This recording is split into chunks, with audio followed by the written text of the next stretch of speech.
you ever heard the old adage that actions speak louder than words? Madam President, Madam Toastmaster, fellow Toastmasters, and most honored guest, they do. They do. In your communications, only 7% of what your communication is will be your words. 7%. And 38% of your communication will be your tone. Your tone. 38%. And 55% is body language. That leaves 93% that is non-words, without opening your mouth. And a whopping 55% of that is your body language. That, ladies and gentlemen, your body speaks. Your body language will betray your words.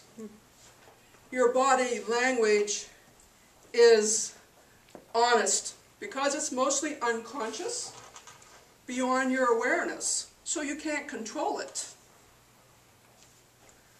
Give you some examples of territorial spaces that we have.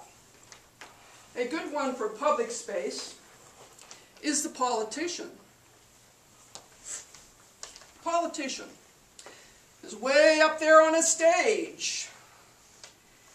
That is meant to impress you, not necessarily to tell the truth. It is easier for the politician up on the stage to mask his body language. And he or she will find it easier to lie. I know you don't think politicians lie, but they do. And the further away they are, the easier it is for them to lie to you, because you won't be able to see their body language as well. Another one at the opposite end is called intimate space. Beside this young man, it's going to be hard for me to hide my body language because I'm so close. And it's also harder to lie when you're that close to someone. You're right here, I can't lie to you. But further away, unconsciously or whatever, it's easier to lie to someone.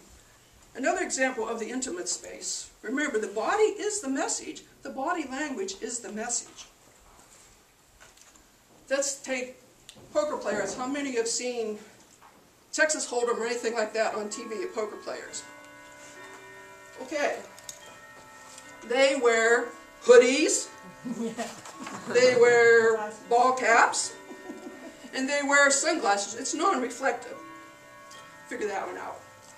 They wear all these things, and it's because in that intimate space, if I was sitting beside Jill, that intimate space, Jill might have an idea from my body language that I have 4 aces. But I don't want her to know that till it's too late. They're wearing those different things to hide their body language. Remember, it's harder to lie with your body language when you're close. But it might be easier to lie with your words. The body is the message. It is your body language. Remember, it's 55%. You haven't even opened your mouths. Another space, we have intimate and we've had public. Another space is a social space. Now, a social space, many of you, I'm sure, have gone into your boss's office. The desk is usually large, and there's usually not a lot on it, because that large desk isn't because they love large desks, some of them might.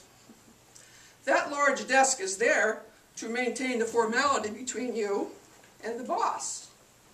And what it also says to Agnes as she came into my office, you work for me. I'm the one in charge. Just from body language, I don't have to say anything. Of course, you already know you work for me because you work for me. But it's also giving you that message.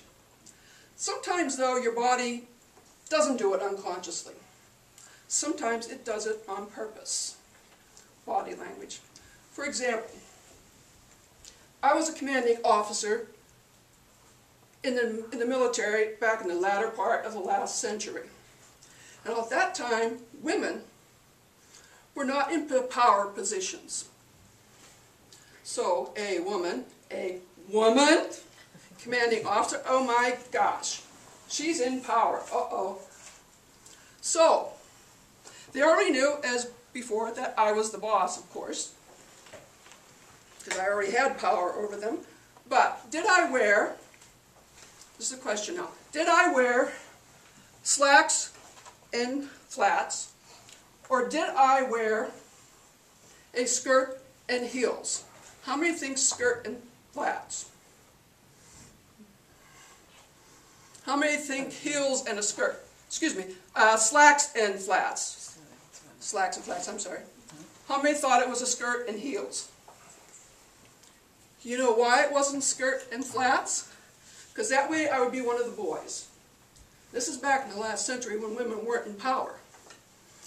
The power outfit, and it is still today, ladies and gentlemen, is a skirt and heels for women. Skirt and heels. Especially with guys. Sorry guys, unconsciously, you think women have more power because they have that outfit. And it worked, of course. Of course, if it didn't work, I have court-martials I could do for them, or other things too. But, so, 55% of your language, of your communication is body language. That's a whopping 93% of your communication that is non-words. The body is the message, and loudly and clearly, your body speaks. Thank you.